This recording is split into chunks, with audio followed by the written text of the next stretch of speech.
છેલ્લો અને પાંચમો મુદ્દો ગિરનારની લીલી પરિક્રમામાં આ વર્ષે કમોસમી વરસાદના કારણે મુશ્કેલીમાં પડી છે।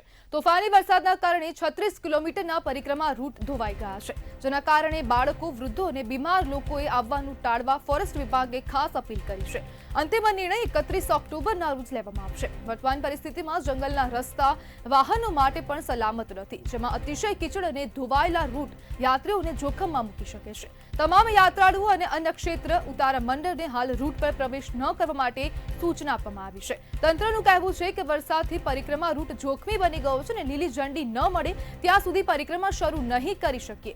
વરસાદ અટક્યા બાદ તંત્ર તરત જ રસ્તાની મરામત શરૂ કરશે અને વાતાવરણ અનુકૂળ રહે તો 31 ઓક્ટોબરના રોજ અંતિમ નિર્ણય લેવામાં આવશે। લીલી પરિક્રમાને લઈને હવે આવતીકાલે 31 ઓક્ટોબરના રોજ અંતિમ નિર્ણય લેવાશે કે લીલી પરિક્રમા કરવી કે નહીં। જે પ્રમાણે કમોસમી વરસાદ વરસ્યો, જેના કારણે રૂટ પર કીચડ અને કાદવ જોવા મળી રહ્યું છે। જેના આપણી સાથે ઉતારા મંડળ ટ્રસ્ટના ટ્રસ્ટી ભાવેશ વેકરિયા જોડાઈ ગયા છે। ભાવેશભાઈ, કમોસમી વરસાદથી લીલી પરિક્રમાને અસર શું કહેશો? જી ચોક્કસ આ વખતની લીલી પરિક્રમાને ખૂબ મોટી અસર થઈ છે। હજી સુધી અમારા આ ક્ષેત્રો અંદર અમે લઈ જઈ શક્યા નથી, કારણ કે અંદર રસ્તાઓ ખરાબ હોય, માલ ભરેલા ટ્રકોને ખૂંચી જવાની શક્યતા હોય। ત્યારે 31 તારીખ સુધી અમે વેઇટ એન્ડ વોચ કરવાના છીએ।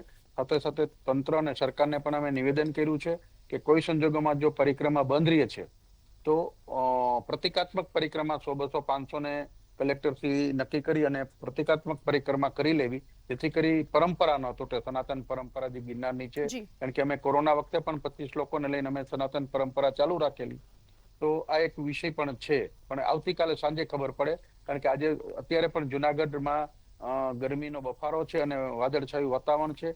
ગમે ત્યારે વરસાદની આવવાની પૂર્ણ શક્યતા છે। જી ભાવેશભાઈ, હવે જે પ્રમાણેની પરિસ્થિતિ છે તો તેના પરથી આપને શું લાગે છે કે લીલી પરિક્રમા થશે? 99% બેન નહીં થઈ શકે, કારણ કે હવામાન ખાતાની આજ બપોરની જે અમારી ચર્ચા થઈ એમાં એવું કહે છે કે 3 તારીખ સુધી હજી વરસાદી વાતાવરણની વાત આવે છે।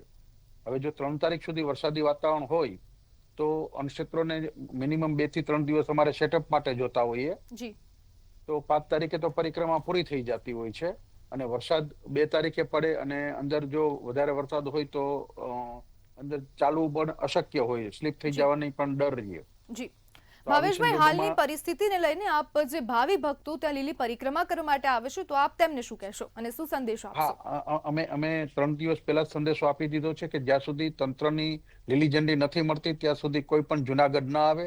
અમારા અનક્ષેત્રોને પણ અમે સ્ટેન્ડ ટુ રાખવા દીધા છે। અત્યાર સુધીમાં 10 જેવા અનક્ષેત્રો ભવનાથમાં આવ્યા છે, એ અત્યારે ત્યાં ભવનાથમાં જ રોકાણા છે, પણ અંદર જવા દેવામાં નથી આવેલા। જી બિલકુલ ભાવેશભાઈ, જોડાવા બદલ આપનો આભાર।